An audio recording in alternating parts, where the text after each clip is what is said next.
What a wild day to be a Steelers fan. The moment I checked the standings this morning, I had to double take, because something huge just happened in the AFC North, and Pittsburgh is suddenly sitting in a position nobody expected this fast. And trust me, you're going to love this. But before we dive into the madness, let me remind you, if you're enjoying the show, make sure you subscribe, tap like, and hit that bell icon so you never miss breaking Steelers updates. It helps more than you think, and I appreciate every single one of you. All right, now let's talk about the unexpected Thanksgiving gift that dropped straight into Pittsburgh's lap.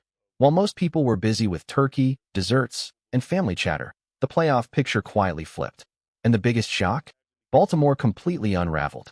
The Ravens didn't just lose, they got pushed around. Cincinnati walked in and handled them by double digits. 5 turnovers, only 14 points. And Lamar Jackson, he still doesn't look like the player everyone fears when he's at his best. It felt like every time Baltimore tried to get rolling, something went wrong again. Their defense did everything it could, held Burrow to field goals, cleaned up mistake after mistake, but eventually the dam burst. Burrow found the end zone, the Bengals hit their rhythm, and Baltimore simply had no answers. And because of all that chaos, Pittsburgh wakes up back in first place in the AFC North. No extra effort, no game played, just a massive shift that puts real pressure on the rest of the division. And that is only the beginning of the story, so stay with me. And here's where things start to get really interesting. If Pittsburgh handles business against the Bills this week, they don't just stay on top of the division. They pull a full game ahead of Baltimore right before facing them in what's shaping up to be one of the most intense showdowns of the season. That matchup at M&T Bank Stadium suddenly feels a whole lot bigger. But yesterday taught us something else too. Cincinnati isn't done. Not even close. Their record may look rough, but Burrow is dangerous enough to turn a season around in a heartbeat. They've got 2 tough tests coming up, sure, but after that, a stretch of very winnable games. If they sneak past Buffalo next week, the door opens for another late-season run, just like we saw before. Pittsburgh can't afford to take their eyes off them for even a second. And then there's Baltimore. So many fans have talked about them like there's some unstoppable machine rolling toward the division crown. But the truth is, they're not invincible. Momentum can fool people, and the Ravens' 5-game surge had everyone convinced they were untouchable. Yet the last few weeks have exposed plenty of cracks. Their remaining schedule is brutal. They still have to see Cincinnati again. They still have to deal with Pittsburgh twice. They still have tough battles lined up against New England and a hungry Packers team on the road. And if Lamar Jackson continues to play at this shaky pace, that path gets even tougher. Meanwhile, the Steelers are staring at a very realistic opportunity. They're positioned to hit that 9 or 10-win mark, which could be enough to take the AFC North this year. Get there, and suddenly you're talking about hosting a playoff game, something that always tilts the odds in your favor. Plus, the matchups against Miami and Cleveland? Completely within reach. This race is wide open, and it's leaning toward Pittsburgh. Stay with me. So here's where the picture starts coming together. If Pittsburgh handles the games they should win, and most importantly, if they can at least split the matchups with Baltimore, that alone puts them in striking distance.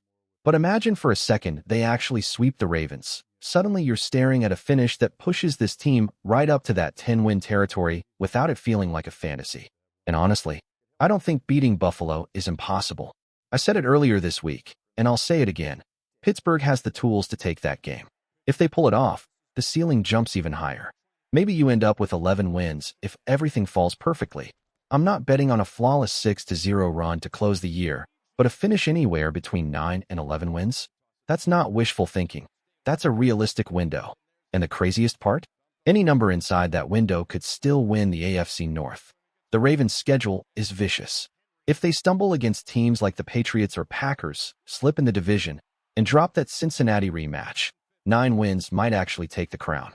Baltimore's Thanksgiving collapse wasn't just a loss. It cracked the whole race wide open. But that wasn't the only gift for Pittsburgh. In the wildcard hunt, Dallas handed Kansas City another setback, and suddenly the Chiefs are sitting at 6-6. That's a dangerous place to be when nearly every late-game break has gone against them this season.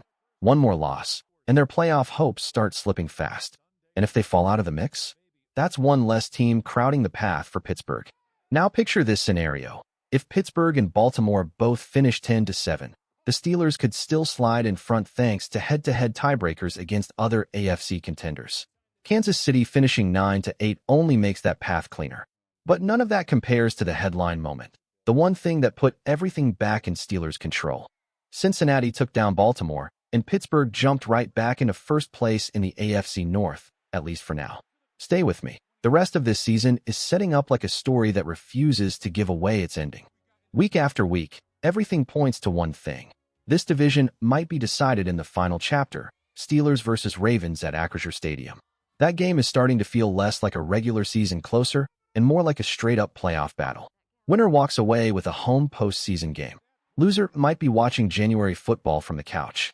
It's that serious. But there's a chance Pittsburgh never even lets it come to that. If they take care of the games right in front of them, Miami, Cleveland, Buffalo, and that huge matchup in Baltimore, the entire AFC North race could tilt before Week 18 even arrives. The answers are coming fast, and the next few weeks are going to reveal exactly who this Steelers team really is. Personally, I can't wait to see how wild this finish gets. And then there was even more good news, this time from the injury report. 3 major contributors were full participants on Thanksgiving: Aaron Rodgers, DK Metcalf, and Highsmith. That's not just encouraging, that's a massive boost heading into the Bills game. Getting DK back means your top target is on the field. Highsmith returning puts one of your most disruptive pass rushers back in the mix. And Rodgers? His presence alone changes the entire shape of the offense. Last week, you could feel the difference without him. The deep passing game evaporated, which threw the whole rhythm off late in the matchup. With stronger quarterback play, that game could have gone very differently. But this week is a reset. With Rodgers healthy, Pittsburgh finally gets its vertical threat back, and that opens the door for a completely different kind of performance against Buffalo. Stay with me. It gets even better. All week long, one thing has been crystal clear. If Pittsburgh wants to take control of this matchup, the ground game has to be the heartbeat of the offense. Buffalo's biggest weakness is right up front. They've had trouble stopping powerful, patient runners, and that sets the stage perfectly for Jaylen Warren to take over. This is the kind of game where you let your running backs punch first, punch often, and never apologize for it. But the real twist comes on the other side of the ball. Buffalo might be walking into this game without both of their starting offensive tackles. Deion Dawkins and Spencer Brown haven't practiced all week, and that is a brutal problem for any team, especially one that already surrendered 8 sacks just days ago against Houston's pass rush. And now they're facing Pittsburgh's edge monsters. TJ Watt looks healthy, Highsmith is back in the mix, and Nick Herbig is ready to rotate in with fresh legs. Sure, the Steelers are banged up a bit on the interior, but the true mismatch isn't inside. It's on the perimeter, where Pittsburgh's speed and leverage thrive. If those Buffalo tackles can't go, this could turn into a long, chaotic afternoon for Josh Allen. And that's exactly why the Steelers should unleash the heat. The teams that have beaten Buffalo didn't sit back. They attacked. They blitzed. They forced Allen into rush decisions before his receivers could uncover. And that's another issue entirely. This Bills receiver group just isn't built to separate quickly. If Allen faces pressure early in the snap, he's staring down tight windows and fewer options. Pittsburgh has the blueprint right in front of them. And if they execute it, this game could swing fast. Stay with me. You'll want to hear what comes next. If there's one thing I'm expecting on Sunday, it's this. Pittsburgh is going to bring pressure. And not just a little. I'm talking aggressive, in-your-face blitzing designed to shake Josh Allen from the opening snap. It's the kind of approach that fits perfectly with this matchup, and honestly, the kind of strategy that could swing the entire game. And I can't help but feel excited.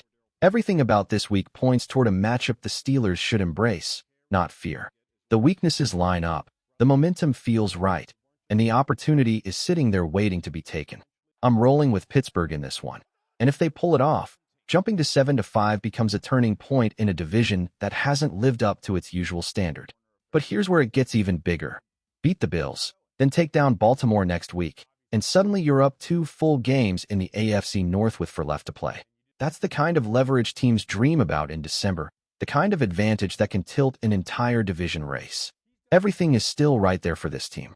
If they handle these next 2 weeks, they're not only alive in the playoff hunt, they're leading it. A home playoff game becomes real. Winning that playoff game, something fans have waited far too long to see, becomes a possibility again. And look, I get it. This season has been a roller coaster. Some weeks the offense wakes up while the defense drifts, and other weeks the defense looks elite while the offense sputters. But we've seen flashes, real flashes, of what this team can be when both sides sync up. And in a conference this shaky, with a division this inconsistent, that might be all it takes. They're not perfect. They still have pieces to fit together. But the talent? It's there. The path? Still open. The season? Very much alive. Now it's on the Steelers to decide what they want the ending of this story to be. Stick with me. The final stretch is about to get wild.